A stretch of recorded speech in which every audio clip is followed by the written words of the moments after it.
Hello, everybody. Welcome to this episode of the BimTube podcast. My name is Stephen, and today I'm delighted to have Clay Starr, who's with me from Esri. So welcome, Clay. Thanks, Steve. Thanks for having me. I'm looking forward to it. Great. Yeah, me too. Likewise. And I mean, I'm sure you've seen a couple of the other podcasts, and again, this is for people listening or watching. BIM in this context, I mean better information management. We know what it can mean, and I'm sure we'll touch on to the other meanings within this podcast. But again, the context is around digital data, digital transformation, and broader topics. And we've obviously had a thought about what we're going to talk about today based on Clay's role. But as I do start with all my guests, if you wouldn't mind, Clay, giving an introduction to yourself, if that's okay. And then I think what's really important for people watching or listening is to understand that people have got very diverse backgrounds. So if you wouldn't mind giving a quick overview of your career history as well, that'd be great. Thank you. So over to you, Clay.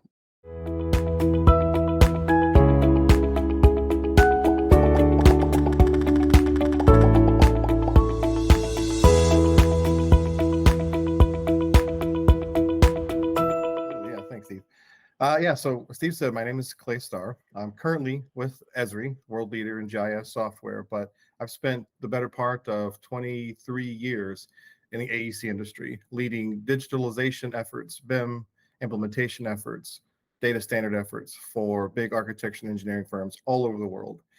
It's a passion of mine. I'm an architect by training. I spent the first probably 5 years of my career in just classic architecture, designing hospitals. Discovered very early in my career the beauty that is, we weren't calling it BIM then, but the beauty of 3D, data-rich models, and really getting to the point where I began understanding kind of the longer-term effects, and it's led me down a really interesting path. So much so that now all I deal is in data, but I still focus on the AEC. Even inside of Esri, it's an emerging market for us. So yeah, happy to continue the conversation. That's kind of my background.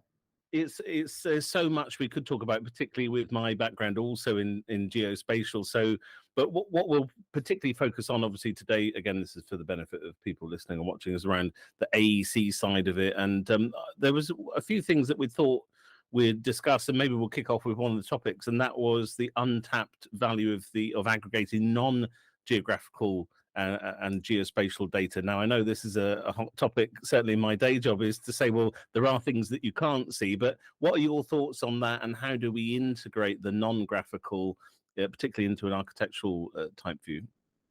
Sure. I mean, in the early days, in the pure architecture world, the graphics were nice, right? Having the 3D buildings, being able to visualize, this would have been the early 2000s. Visualization was something that was kind of only happening in Hollywood, right, at the big movies, and really to get into and walk around the space and do animations was killer. And then to couple on top of that the ability to do some of your documentation in a 3D environment and still get some of the similar outputs, 2D PDFs or whatever, was exciting. And the fact that you had this 3D object was kind of a plus. What I mean by non-graphical data is, as data standards and access to data have sort of matured over the last couple decades. The challenge has always been, how do we get our designers out of a pure 3D mindset? 3D is nice, it tells a great story, and as designers, we are storytellers. We really are trying to convey very complex programmatic issues through stories and through pictures.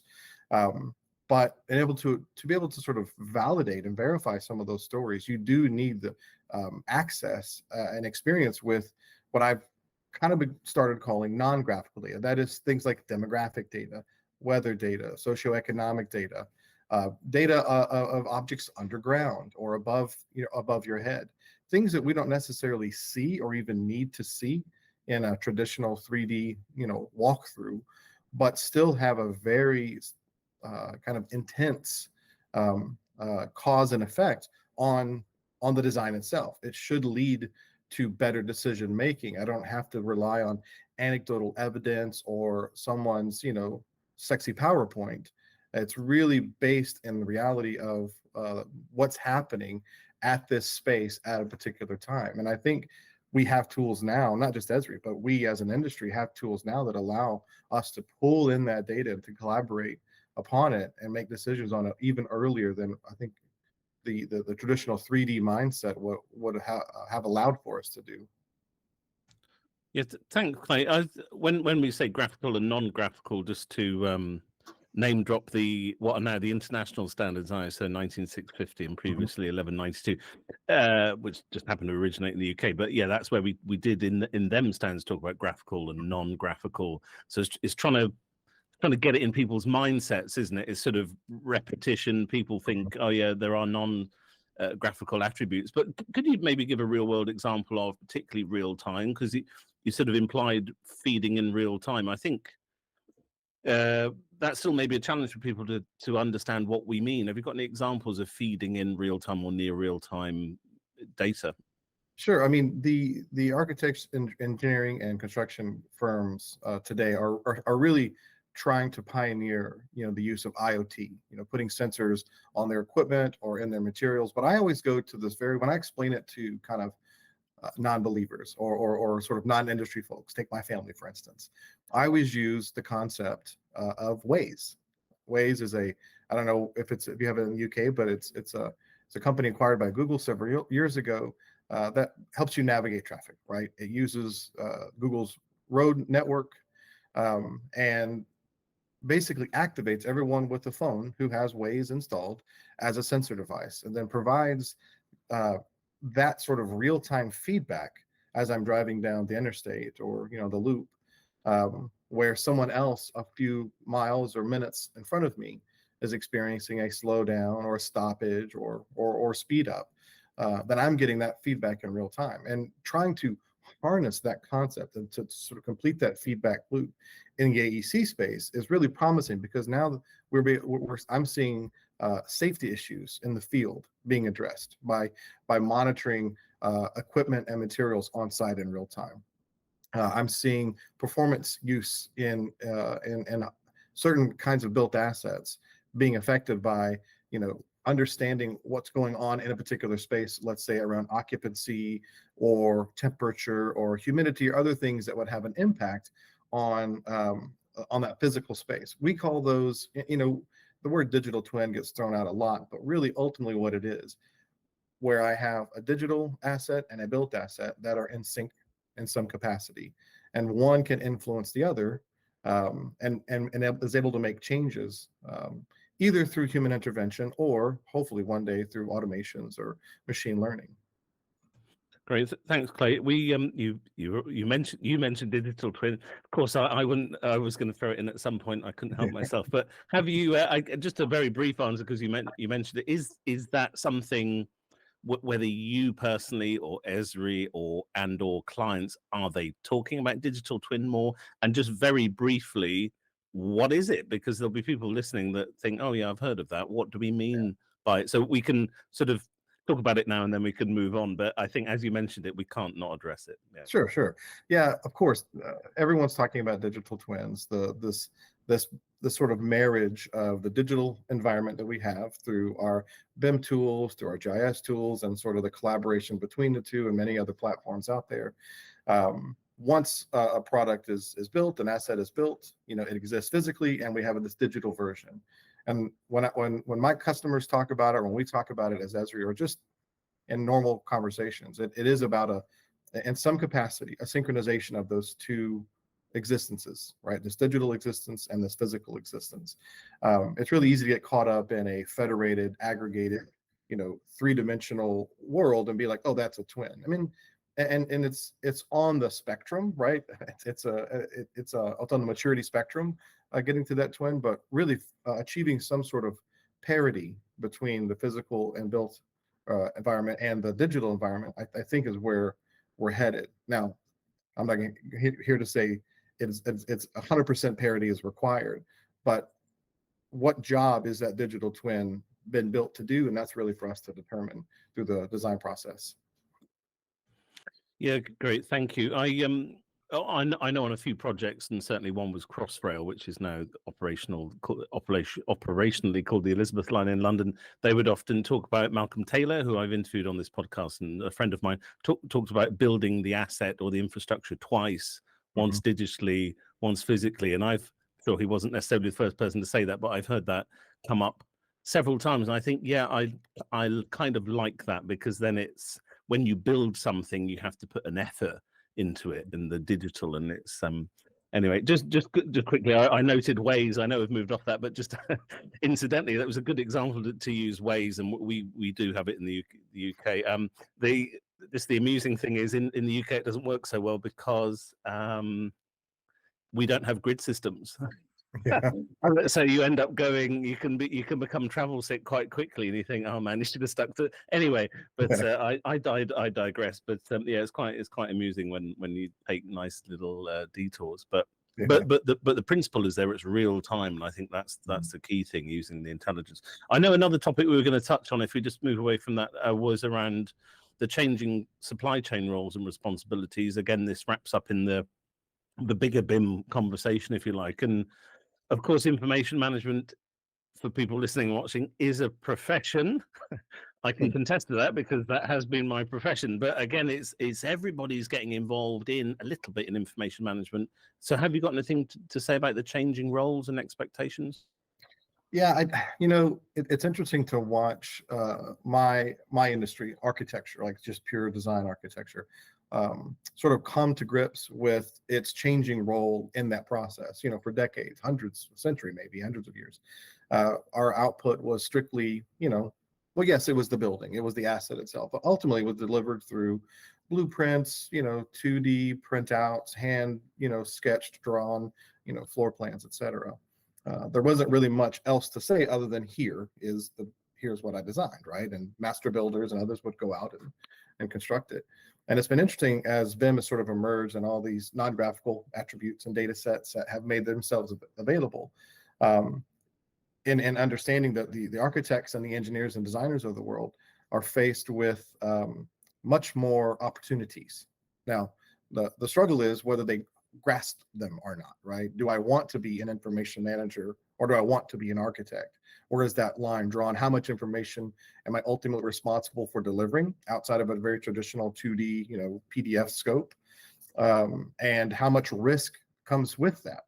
We know that in the AEC space, with the money, if we're talking in business stance, comes from how much risk you're willing to take on, and really trying to find that line in the sand, so to speak, in terms of how much risk I'm willing to take and how much data I want to share, how much I want to make available and put my signature on, is a struggle. And I think that's where BIM has been very disruptive. The whole digitalization of our industry has been disruptive because of that very reason. And we've offloaded some of those responsibilities, rightly so, to information managers, to specialty engineers, to contractors or owners in a lot of cases.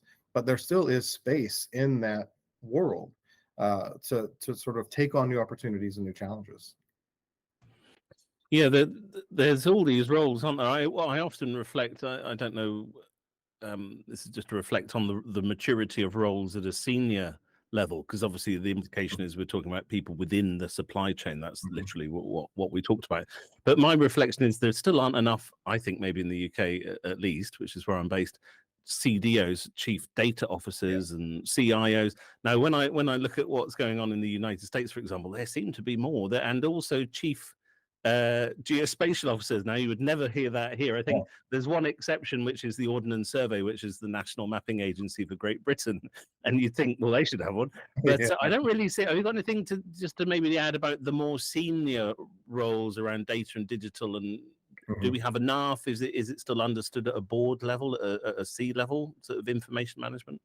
I think there's a raising awareness of those needs at that senior level, right? So yeah, I've worked with chief sustainability officers, because there was an emerging need of understanding, well, what's the impact of sustainability measures on our design process? But in the last 10 or so years, I've seen this emergence of chief data or chief digital officers. I've worked for them, I've worked with them, and it is a validation in some ways of the things we're talking about. That somewhere, some somebody up high in an organization says, okay, there's something happening. There's potential value in it. We need to understand the risks, the rewards, the standards, that we need to get the right people involved. So I think that when you start seeing those executives step up and start taking on these kind of newish roles, right? We knew of a CEO and a CIO and whatnot, but these new roles as they emerge, I think is a bit of a validation that what we're doing is important, and it's not going away. That's not a fashion trend that's going to sort of just die out. No one's going to say, "Oh, BIM, that was fun. Remember that? Let's go back to, sticks and drawing in the sand." Right? It's here to stay.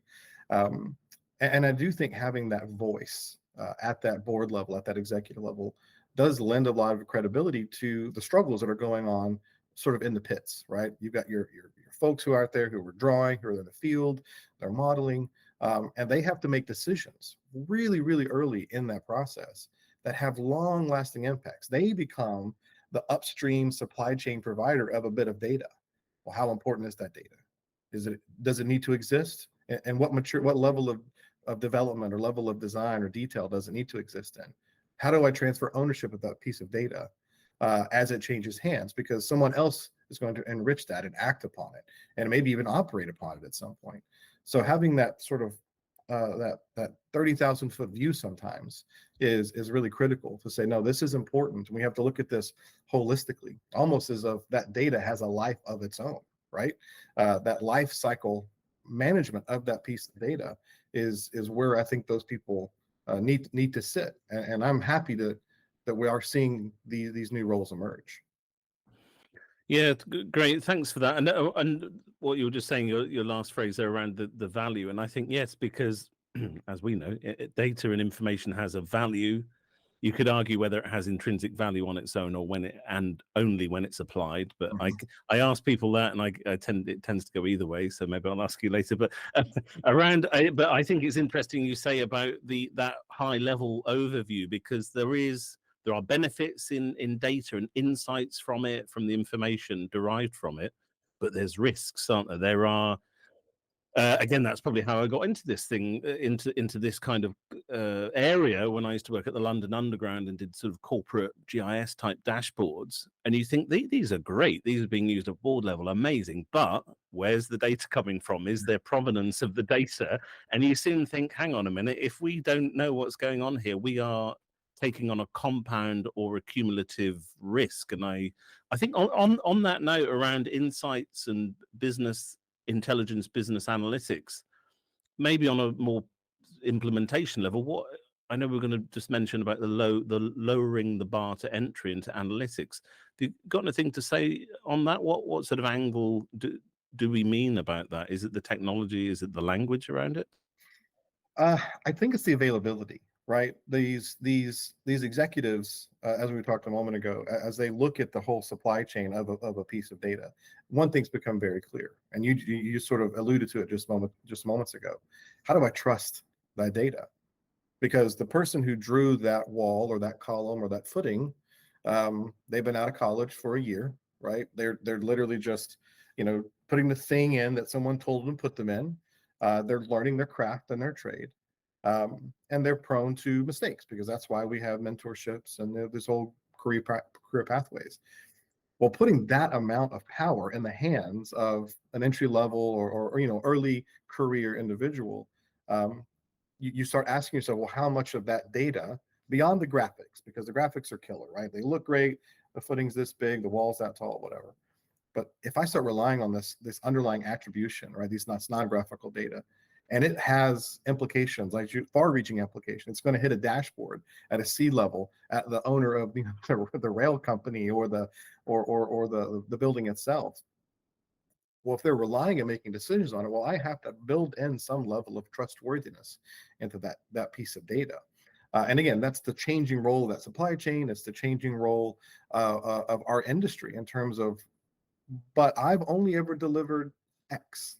And X is very understandable, it's relatable, it's something that has been passed down generation to generation. And now all of a sudden you're saying, well, yeah, but there's more to that document that you just produced.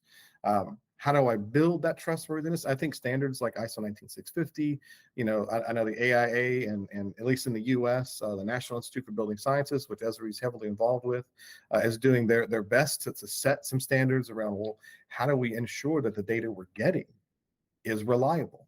The old time phrase, right? Garbage in, garbage out, right? And it's not to be disparaging against folks who are putting the data in. Sometimes they're just putting it in, in the way they were told, the way they understand. And if they don't understand that one day this little field, this little attribute, this parameter that I've just sort of haphazardly, sloppily put something in, I didn't put a decimal in the right place, or I used a capital instead of a not, that it's going to hit a dashboard, 17 steps later, that changes the way they think about what they're doing. And it should, right? And it's very exciting, because I do think it sort of elevates the roles of the design professionals beyond just the beautiful, because the beautiful should respond to the environment, right? What's causing that building or that asset to be placed in a particular way, and I can only make that design decision and complete that loop if that data along the pathway, the data I ingest, or the data I create, is available. So that availability of that data is allowing, I'm talking like Esri's Living Atlas as an example. We supply a whole cadre of layers that we curate. We don't create, but we sort of maintain through authoritative sources and make those things available. And that kind of data is, one, very trustworthy.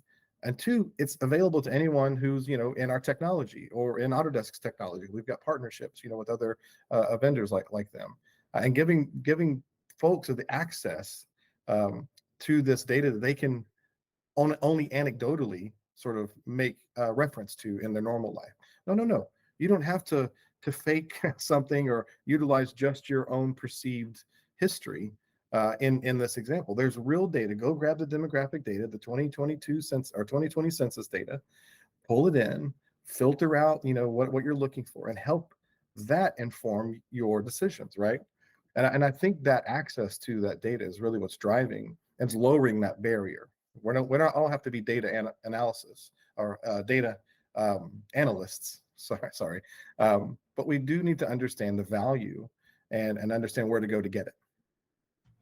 Yeah, that's great. Thank you. And you said the value. I think, again, with people with a data background or sort of like ours, and I started my career as a cartographer and then a GIS professional, it was, a lot of the time was spent, as I'm sure it is still with some GIS professionals, getting the data. You have to get the data, you have to transform the data. Why do we have data interoperability extension? Because guess what? We need it a lot of the time. But I think with, like you talked about, these curated resources and interoperability standards like OGC and things like that are making it easier. I still think there's a challenge and lack of awareness of metadata. Now, this might be, although we've talked about it, this might seem ridiculously basic, but could you just, what are your thoughts on, do you think people understand that enough? Because often in these conversations, it's not actually the data that is the challenge, and I'd argue the point we were just talking about, it's the metadata. That's not really understood. Have you got anything to say about that? How do we help educate people? Yeah, How do we make that the conversation, not just the data? Yeah, that's interesting. I've never really thought about data and metadata in separate sort of buckets before, but I see what you're saying, right? The data is the things that we can act upon. In that context, I would say the metadata, that's how we organize it, right? As practitioners, I think it's under. I think I saw a survey recently. I struggled to recall where it was, but the number was ridiculously high. Somewhere between 40 and 60% of all of our time in the design professional world is spent finding things. That's how we spend our day, finding the right data. So we have survey teams, or we have folks who go out and take lots of photos or fly drones or whatever to go find that data, or it's somewhere stuck in a hard drive, right? Some legacy project that's been archived way offsite on a tape, perhaps, but we're finding it. But metadata, I think, is that attribution of that data point or data table or database that helps us find it. So really, from an organizational standpoint, if we can come to terms with, right now, the only metadata that I think people probably are most comfortable with is a folder structure, right? If you think about where a file exists, it sits 12 layers deep in a series of ever increasingly specific folder names, right? Well, if all that information just existed as an attribute to that data set itself, we do it every day with when we go online, when we Google something, like we don't really care where it is. We just know what we want to find. Now we have to make value judgments as to what source we're pulling it from. But that's all metadata driven. That's the whole SEO sort of mindset, and I think metadata is something that's in the industry we're not talking a ton about, because the data itself, right? The height of the wall, the pressure of the pipe, those data points are critical to making decisions in design. But how I as a professional find that and trust it, yes, things like tagging appropriately, using the right keywording when you're storing that piece of data, and making sure people are aware of the process by which something can achieve that level of trustworthiness and have that tag applied. And I do think that's another reason where I think we're seeing these new positions emerge in our AEC organizations, because somebody who's got a mindset like a data analyst or an information manager is thinking about these things, whereas your average architect or engineer or constructor aren't. That's not their world, right? So having this other layer of understanding is critical. Did that kind of answer your question? That's kind of how I interpreted it. Absolutely. Yeah, I just wanted to highlight it to again make the point for people listening or watching that metadata, and as you've articulated, thank you, metadata is something that we need to focus on as well, and you've made that point well. It's we don't necessarily need to obsess about it, but when we talk about data catalogs, talk about finding data, so data discovery, this is a huge challenge. That's why we have the international BIM standards, or one of the reasons, right? But yeah, I mean, and we do have the tools. One of the conversations I'll often have with clients, I'll say when in the day job, nothing to do with this podcast, is imagine you have infinite budget for surveying or whatever. This is maybe a silly proposition. I'd say you'd still need a plan to how you're going to organize the data. Do you know what I mean? Like, oh, we need better data. Well, guess what? Now we've got it. In some instances, you mentioned some of the services that Esri provide. The challenge now is what you're going to do with it, and do you know what you're looking for, and how are you going to apply it? So that moves on to process. Again, this wasn't one of our set questions, but the difference between sort of process, high level process, how we're going to share data, use information between different parties, and also post project. Obviously, we're focused on AEC, architecture, engineering, and construction. I'm often more focused on the post project, the sort of operational and maintenance side. But have you got anything to say about how the workflows and the processes are now being automated for that handover and digital handover? How, what options do we have now, and how is it being improved, particularly with the Esri products? Yeah, digital handover is an interesting concept, because even the word itself kind of feels like something very physical. I'm relinquishing some object, and you are sort of taking control of it. And I think the future, especially in the digital world, is less handover and more shifting responsibilities in a collaborative environment. I think that the Esri tools that we're providing now do allow for the various environments to collaborate with one another, obviously inside of our ecosystem, but also outside. We work very closely with, I mentioned Autodesk earlier as an example with their construction cloud, and finding those opportunities to make linkages. And it becomes less about I'm done with my bit. It's now turn for your bit. While that still will exist in some capacity, but we're always going to need the people who created the information to still be available to answer for it. So digital handover, really, in my mind, when I hear that, I hear loss of information, and I hear replicating efforts. In my, if I hand this off to a contractor, I know in the early days, I would hand a Revit model, a set of BIM documents, 3D model and all, off to a contractor. And the first thing they would do is rebuild it, because they have their standards and what they want to do with it, and they know their people, and they can trust that, okay, well, when Clay built that wall, I don't know who Clay is. He could be an idiot, right? His wall is, who knows what he did with that wall, but I know how, Steve builds his wall, and I'm going to trust that data. So finding a place where we're all living in a common or connected, as I like to call, and others have as well, a connected data environment, and giving us the opportunity to not necessarily get in and out, but have the ability to inform decisions throughout the entire design life cycle, so that we can start avoiding this sort of data loss, these moments in time where this recreation has to happen.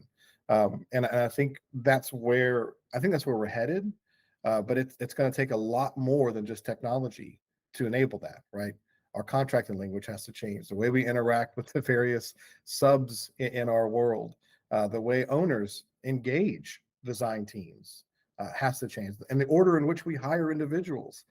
It's a lot of work, but I know it's worth it, especially when it comes to the amount of time and energy spent on some of these efforts, and understanding where the value is in capturing accurate data early, so that those decisions can be made and operated upon. You mentioned your world is operation and maintenance. Well, that's 70, 80, some ridiculously high number of that's where all of the sustainability metrics are derived from, right? That's where all the energy costs are. So why wouldn't I take some level of effort to collaborate amongst a knowledgeable expert team in the design implementation phase to set that operator up for success, and measuring success in the way that they measure it, right? And thanks, Clay. Certainly the owner and or operator is, if they're not the same organization, is that's the challenge, isn't it? It's often the only reason I end up sitting on that side of the fence is you get what you ask for. Yeah. Super paraphrasing ISO 19650, but you get it. So you'd better ask for the right thing. I mean, again, obviously the supply chain and other experts can recommend, and that is part of it. You talk about a requirement. Again, this is for the benefit of people listening or watching, but ultimately you do get what you asked for. So I think that there is an educational piece there, certainly for the owner operators, to make sure they think the long term. And I like your connected data environment. Of course, understand it's a common data environment, but absolutely connected and incrementally delivering the information deliverables, not just at the end as a handover. I think that's great. If we just shift gear, because I better not talk about the BIM standards anymore, because you won't stop me. I often do I do week-long courses on them, so I better not mention them anymore. Well, I know another thing we're going to elaborate on, which I know we've mentioned digital twins, but artificial intelligence and automation. Have you got anything to add on that? We sort of slightly touched on automation and workflow, but anything particularly around AI? How are you seeing that being used now, and what's about to happen with AI, particularly in AEC? Yeah, I mean, artificial intelligence and machine learning, they get sort of used interchangeably, and I do think they have different functions. I think they're both going to have massive disruptive, and are having massive disruptive impacts on our industry. Some of the use cases we're seeing emerge are generally around imagery. So in terms of building trustworthiness, let's take that as an example. I think I mentioned earlier the concept of surveying. The old, you get your stick, and I'm not a surveyor. I always see those guys on the side of the road. I'm like, oh, those are surveyors, but I don't, that's not my background. But we send people out in the field and we verify. Well, with the sort of emergence of machine learning and machine learning tools, some of the stuff that the Esri is putting out, especially, and the way of imagery, is basically being able to fly fixed wing, drone, or even handheld LiDAR, whatever components out into the field, and get a survey of what's happening now, and then using machine learning to interrogate that raster image, or that series of raster images, to begin extracting certain features, right? We teach a computer what a fire hydrant looks like, or what a curb looks like, or what a specific kind of tree. I know in the state of California, it's really critical to understand not just that there are trees, but what kind they are, because different trees have different sort of protections, but based on how old they are, or where they're located, et cetera, et cetera. So being able to extract some of those features out of a raster image to vectorize them, right? To make them actual vector image or components or even 3D imagery. And then to be able to attribute them accordingly. Somebody will train a model and say, well, this is what a pine tree looks like, or this is a fire hydrant, and then send the machine out to gigabytes of high res imagery and find all of the other pine trees, find all of the other fire hydrants, um, put them on a map, locate them, at this coordinate, and make that data available. And I think machine learning is going to is and will continue to disrupt the way we go about locating objects, assets, people. I mean, facial recognition is something that we log into our phones with, but imagine using a similar technology to track the amount of people coming into an amusement park, let's say, and finding peak times and not having to rely on anecdotal evidence around wait times or the little person coming out through the clipboard and how long have you been waiting in line, sir? But to know, which also opens up all these privacy issues, right? Because if I can tell a machine what Clay Starr looks like and where Clay Starr is, well, now I've got privacy issues that we as an industry need to make sure we're aware of as well, because we can unleash some of these really fantastic tools that ultimately help us in our process and help our owners and help our operators, operate these facilities and campuses or assets themselves and in the most efficient way, or at least in as efficient as way as what they asked for, right? But there are other considerations we obviously for another podcast perhaps around personal security. But I do think machine learning and of course artificial intelligence, you can't mention it without talking about Chat GPT. I know every time someone reaches out to me internally about, I don't know, a subject, it always comes with the caveat, well, I asked Chat GPT and it said this, does this look right to you? I was like, yeah, that it's on board, yeah, but let's talk person to person about what it is you're trying to accomplish. So it's infiltrating all parts of our life, and the tools that we're creating and others are creating are trying to give those tools and grant that access and lower that barrier of entry in an ethical way as possible, to improve our processes, to improve our outcomes.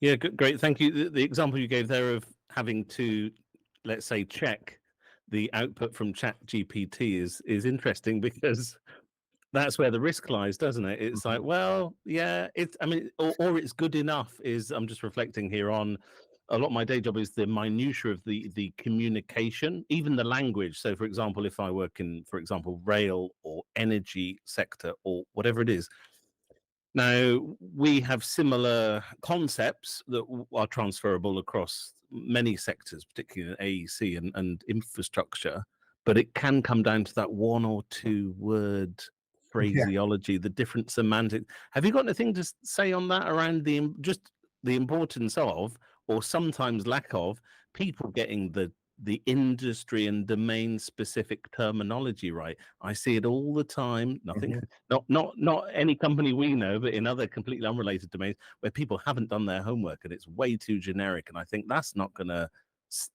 get people excited. We need to be more honed. Absolutely. I the way I view it is it decreases your credibility, right? If I had a whole discussion with a colleague once, when we talk about the kinds of technological integrations, is it called BIM CAD? Is it called CAD BIM? What's the relationship between the two? And we get really deep into the semantics, and I'm relying on my 20 plus year history in both of these environments and trying to determine, is one a subset of the other? Are they complementary? Is there a hierarchy that I need to understand? And is it important to say it this way or that, right? It was a really interesting conversation, and I really rather enjoyed it because it challenged a lot of what it meant to me. I always felt, up until this moment, that BIM was a maturation and natural evolution of CAD. But as I really started digging into, because this was a kind of an outsider asking me these questions, and I'm like, oh, okay, let me really think about this. And I think our credibility is hurt when we just rely on some of these untested sort of communication devices. I don't want to pick on ChatGPT, but it's the most known and popular one at the moment. And I think if we just start putting stuff out there without some level of sort of relying on my own personal experience or an industry experience, or just understanding the nomenclature, that if we're trying to win work or we're trying to explain these very complex processes, then we're just reducing not only our ability for others to understand it, but like I said, our credibility in their eyes. You should know some of the basics. you know I always picked on this. Years ago, I was doing a review of some of our boilerplate RFP language when I was working at an architecture firm, and they kept spelling Autodesk as two words, right? Just auto space desk when talking about the company. um, And I said, listen, if you put this out and you talk about how we're Autodesk, whatever's, experts, you know, people who know are going to be like, oh, you can't even spell it, right? The same is true with, that's a pedantic, sort of example, but those elements still emerge in our day-to-day communications, where it sounds just right enough until you put it in front of somebody who's like, yeah, that's not it. And in order to maintain that level of credibility, we got to do our homework for sure. Yeah, I was just thinking there about I in a similar example I've picked up many times where people Esri clearly obviously used to be capitalized, Yeah, and now yeah, the it's a big. branding is the first E. But again, how would you know? An ArcGIS Pro, then the camel case, what's capital not. Yeah. But you do pick up again if you've got a career in it, Mhm. you pick up on it immediately. And Yeah. I think just expanding on that, and then we'll move off this topic. Yeah, certainly you talked about the sort of domain or industry specific language. That's absolutely what I and others I know would focus on in a Mhm. different domain, because like you've said, if you use the wrong language, you lose credibility. And it might be synonyms. And again, I don't know if you've got anything to add maybe around IFC, if you're I don't know how closely you're Oh, involved yeah. with building smart. And just, again, for the audience, I know we probably know quite a bit about it, but just to say what it is, that's where we're talking every level, aren't we? Because we're talking communication at maybe a senior level, or not, or a whatever level, and then we're talking about the semantics, the meaning of things at a data level as well. So, have you got anything just to add maybe around what IFC is and how that helps with the semantics across different domains? Absolutely. Yeah. IFC, or Industry Foundation Classes, Steve, as you know, is it's a file format that's emerged over the last couple decades that's meant to bridge the gap between all of these different design authoring tools and platforms. So there's a whole effort, you mentioned Building Smart, behind understanding, one, the capabilities of the products themselves, right? What is Revit doing versus what is ArchiCAD doing versus what is AutoCAD, or what is ArcGIS? What are they doing? And how do they interpret information, how they export it, and then how do we create a codex, a translation, so that something that comes out of platform A can make its way into platform C with as seamless data, with as little data loss, I should say, as possible, as seamlessly as possible. So IFC is meant to be, and is trying to be, and it's really kind of mostly succeeding at being that and that interchange, that ETL moment.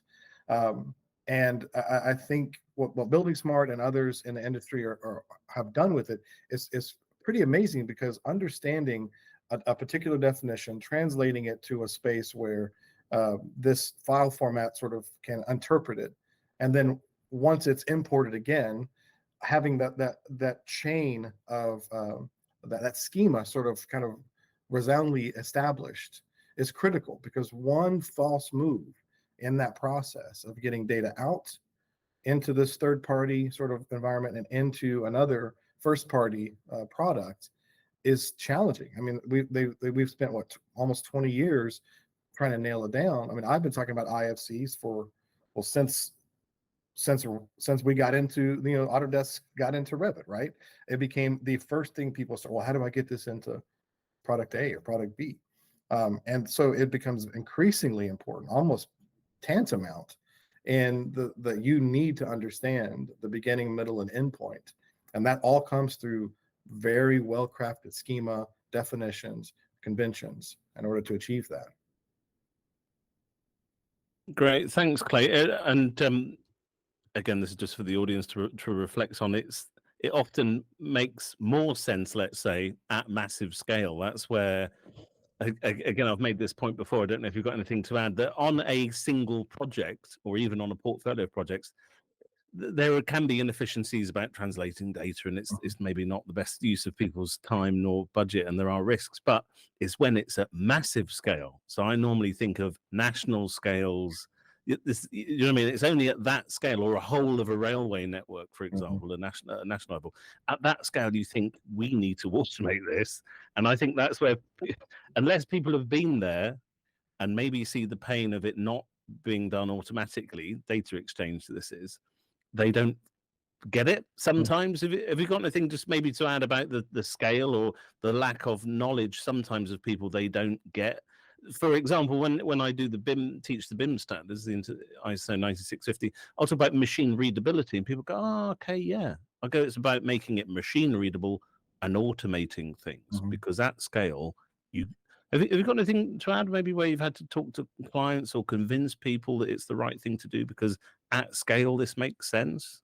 Yeah, it's interesting. If I'm if I'm in a single industry and I have my little 500 meg Revit file or whatever, my design file, and I've got to get it into somewhere else. Well, I can sort of hold my breath, push the export button, open it in Excel, make some tweaks, and send it on its way, and it be clean enough to do the job. Um, and it may be inefficient, but it's predictable, right? I know I'm going to spend X amount of time. Humans, in general, maybe even as a rule, are really, really bad at understanding exponential growth, right? This idea that I do it once and I spent 15 minutes doing it. Well, if I think about the knock-on effects of what that would happen at a scale, at a giga project scale or at a countrywide scale, that it's really hard to comprehend the knock-on effects. Well, that one job took me 15 minutes. Well, I just have to do it 1,000 times. Well, the 1,000 times 15, we'll charge for it. No, that's not how exponential growth works. It's exponential impact of these sort of predictably inefficient processes. They become so glaringly obvious at scale. And the challenge is, well, how do we move people out of a predictable, inefficient mindset into kind of an unpredictable, right? They don't really understand the impact, but yet still efficient process. And these giga projects, these national wide projects, I think are the magnifying glasses into the problems of sort of brute force ETL processes, right? We've got to find ways to automate, to leverage our AIs, to leverage this cloud, this host of cloud, high-end cloud computing, and how do we do that? Well, again, it goes back to that data standard. If a machine 17 steps later is relying on a bit of data to look like this, that's how its schema is built out. Well, okay, the person who built that is long gone from the project potentially. Well, how do we build in a series of checks or automations up that leads up to that point, right? And it's looking at the building and design process holistically. And I think that's ultimately what the challenge with digitalization is because we have purposely siloed our industry in little chunks, and we've all been very successful in our little chunks. And I think the owners, the folks who are actually footing the bill, are coming to the realization that they hold all the power. They hold the keys to the kinds of efficiencies that you and I have been sort of struggling and fighting for a couple decades now. It goes back to like you get what you ask for. And when you do these massive projects, you've got to start thinking at the beginning. Well, what do I want? What problems am I trying to solve? What location information do I need to make the decisions? What asset information do I need to operate? And then ultimately, who do I hire upstream to deliver on those? Thanks, Clay. Yeah, I mean, you mentioned the process piece there. I might have alluded to it earlier, but normally I go heavy on that one, so I'll not elaborate. But often it is the process, right? I mean, you've said it literally, and that's, I think a lot of people miss the point. Again, you can have all the technology in the world, right? You can have a $1 trillion budget for the technology, the softwares and the hardwares required. But unless you've got that process on top of it, which then manifests as a workflow through the technology, you're not going to get very far. And I think you made that point well. But yeah, I know. I mean, the time's flown by. We haven't got too long left. I know there's a couple of examples. So that or real world examples that you were going to touch on, and if you could, that'd be great for the audience to hear about how these things are implemented in the real world. What one was around an architecture firm. And you're using off-the-shelf data to create narratives, and particularly around public policy. I don't know if you wanted to share what that was, and how are you influencing public policy with that? Yeah, it's interesting, the changing role of the architects. I'm working with an architecture firm right now who are kind of getting into our technology, Esri GIS technology, for the first time, and not a lot of really any customization, no custom coding or JavaScripting or anything. Just simply relying on the commercial off-the-shelf products that we have, the data that we curate, I mentioned earlier, pulling it together, teaching these architects who are very data-minded how to craft a narrative based on what they've been hired to. They've been hired by a nonprofit to sort of look at the prison system across the United States. I don't want to get into too much detail, but they're doing some proximity analyses. They're looking at kind of drive time analyses to get to various resources around these centers, and it's been really interesting because these are classical architectures. They've designed some very well-known monuments and assets across the U.S. You've definitely heard of some of them, and it's interesting because they're not geospatial, professionals, but because these tools are so easily accessible, and I'm not just bragging on Esri tools. I mean, I think I've long said technology is not the barrier. It used to be a barrier. Technology is not the barrier. Literally, do what you want. But it's okay. It's about these processes, about understanding this job to be done sort of mindset. But working with them and marching them through the process of grabbing off-the-shelf data from a curated, trustworthy source, some quick filtering tools, some quick analysis tools to create some pretty startling graphics that tell the story, that helps their client influence public policy about how the prison system interacts with the local resources around them. And it's been it's been really interesting and really fun to watch it happen in real time, because you look at something like this and go, oh, these guys all have GIS degrees, or they've been in data science fields for decades, and in fact they haven't. And it's really fun for me to watch that happen in real time.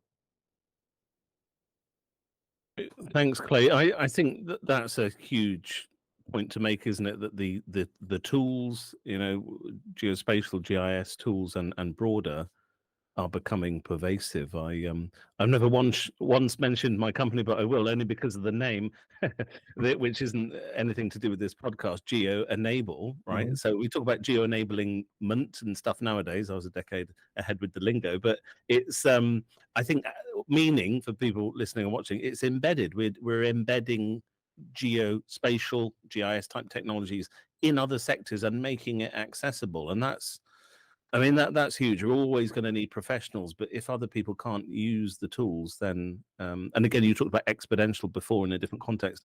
I think that's how I see it. And obviously, with just a name drop, one of the Esri product, ArcGIS Online, of course, that's been an explosion. While we're just on the products, this isn't an advert for people listening or watching. Nevertheless, I will directly ask you, because it's significant. I think very significant. The ArcGIS Geo BIM. Could you just, we've sort of alluded to it, but could you say directly what it is and what the benefits are? Certainly linked to it. Again, this is for people that are new to these topics. Yeah, absolutely. ArcGIS Geo BIM is a product that Esri's developed that connects cloud environments. You mentioned ArcGIS Online, that's our SaaS offering, and Autodesk Construction Cloud, or BIM 360.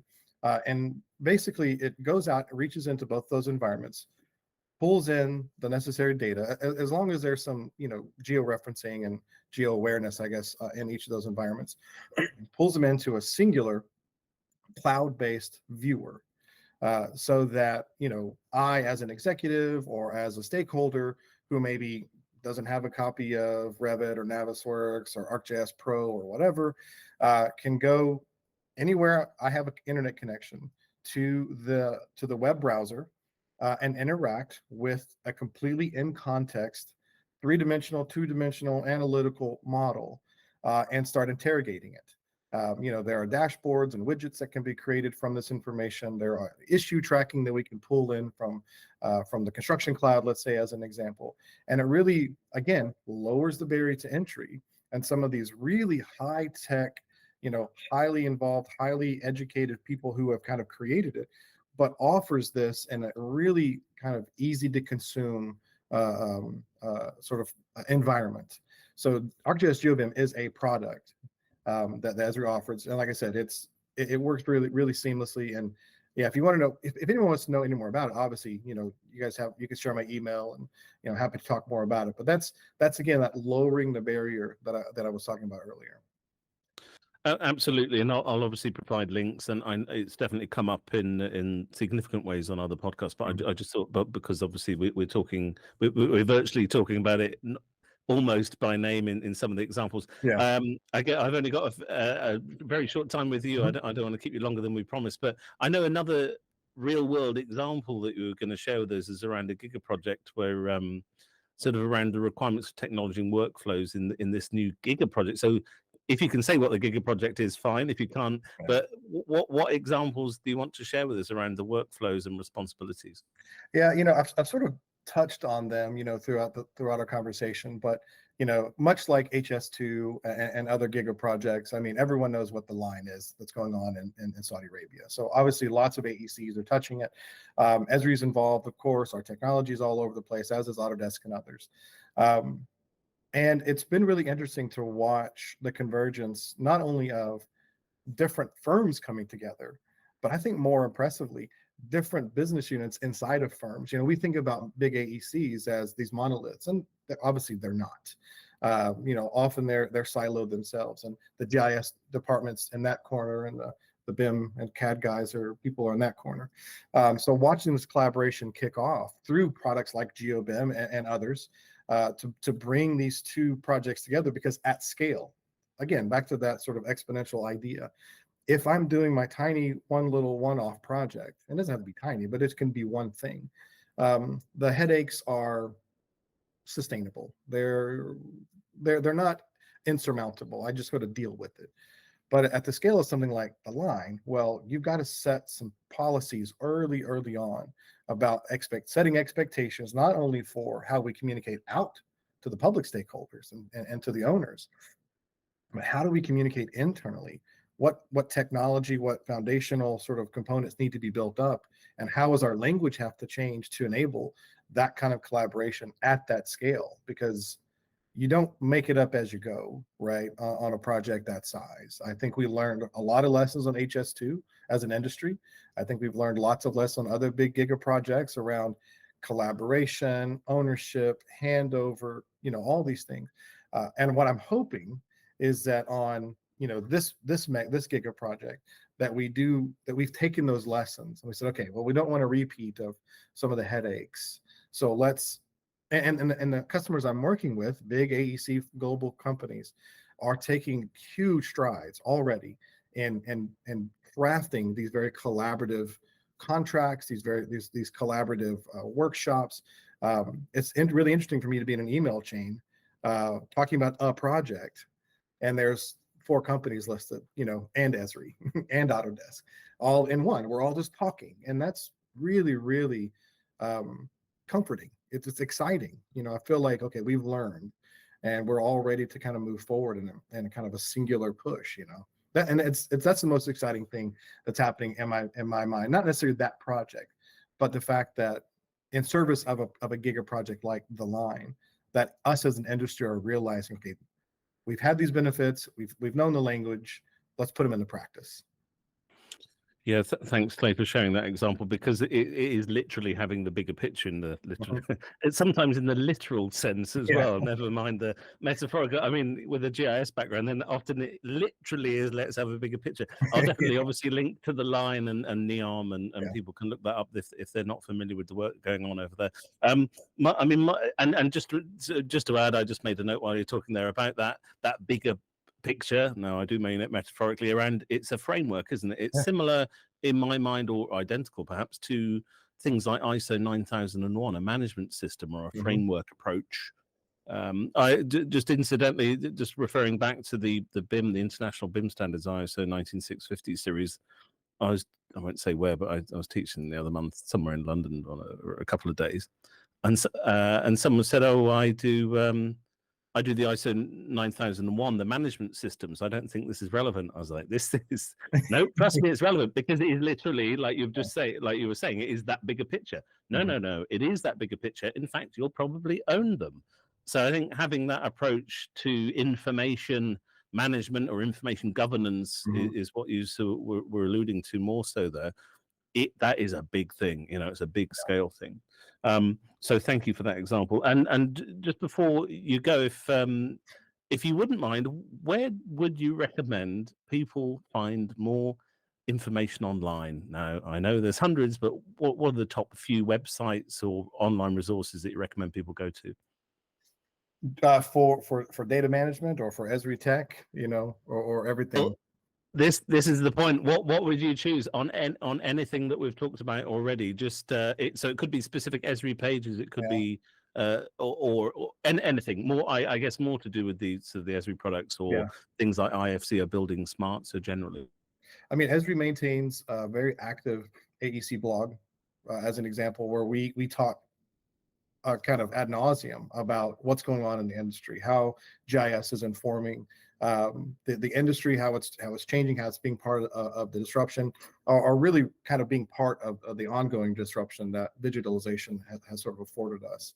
That's kind of my go-to.